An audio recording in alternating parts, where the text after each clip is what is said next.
Marriage Matters with Esther. Welcome once again to another episode of Marriage Matters with Esther. In case you are just joining this channel, you're on the right channel. Anything that has to do with family, relationship, marriage, you are in the right channel. Today again, we want to continue from where we stopped. Spending quality time with your family. Spending quality time with your family. All things being equal, first contact every morning will be your family members. All things being equal, your next of kin will be your family members. So if that be the case, then you just have to spend quality time with one another. Spending good time with one another. Having time for one another. Making useful all opportunities we have together. This helps us a lot because it has a lot of things we gain from staying together, spending quality time together as family members. Of course, as we get to know each other better by spending quality times with one another, we'll be able to teach good behavior. We'll be able to model behavior of especially the children in the family. 2 Timothy 1:5 made us to understand that Lois, the grandmother of Timothy, and Eunice, his mother, has done much about modeling the life of Timothy. Oh, I want to look at it that if they had not spent quality time together, how would they be able to model this behavior of this young man who grew up to be a responsible adult? So staying together, spending quality time together as a family helps to model behavior. We find out that what we have all over the world now is nothing to write home about, especially when we look at behavior of children, teenagers, youths, even adults. And you now try to wonder that which family did they come out from? What has happened in their family? How are they being trained? Or does it mean there was nobody training them? Or they refuse to be trained? So when we stay together as a family, when we spend good time together, when we spend quality time together as a family, it helps to model behavior. It also helps to teach craft. Teach skill. Under the Jewish study, once a father is a fisherman, automatically the son becomes a fisherman. Looking at the story of Joseph in the Bible, he learned carpentry because Joseph, his earthly father, was a carpenter. So definitely we have to learn carpentry. I could remember when I was growing up as a girl child, my mother was very good at sewing, making clothes. She's a seamstress. And she made us to do little things, and I always frown. I don't like this. I want to believe that anyone who does this is somebody that is not good at school or did not go to school. I don't always like it. But after a while, after my college of education days, I find myself going to learn dressmaking myself. And since then, I've been making my clothes.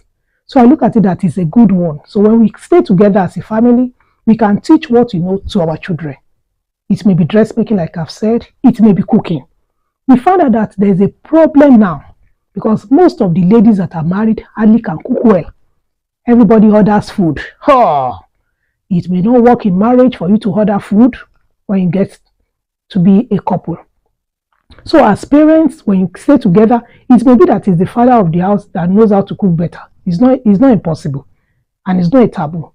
Teach your children, both girls and boys, how to cook. Teach them how to take care of the home. Teach them to be good home keepers. When you model behavior, you teach craft, you will also be able to teach acceptable moral norms in the society. Look at it in the society now that we just don't know what is happening. Everything is inside out. And you find out that where are we heading to? Of course, the world is coming to an end gradually. But then we don't have to lose moral. From the home setting, we teach our children moral. Growing up in my own culture, as a Yoruba person, you teach children that when you wake up in the morning, the first thing you do is to greet elderly ones, not only your parents. Girls will be on your knees and boys will prostrate. I wonder if we still do that now. I wonder if our girls still know how to kneel. I'm talking of the Yoruba culture now. And I don't know if our guys know how to prostrate now. But in the home setting, you can teach this good moral. There are good values that we have that we cannot just throw into the trash. And we need to pass it from one generation to another. So it's when we spend quality time with our family members, that is when we'll be able to pass all these acceptable norms in the society to our children. and they in turn pass it to their children. When we stay together as family members, it helps us in making decisions. Wow, there is no how we want to do it. We have to make decisions among or between alternatives that we have. So that is going to help us when we come together, we stay together, we reason together.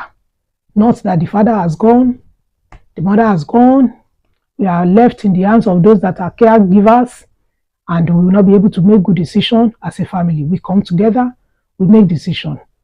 How do we do this? We have projects that we want to embark on as family members.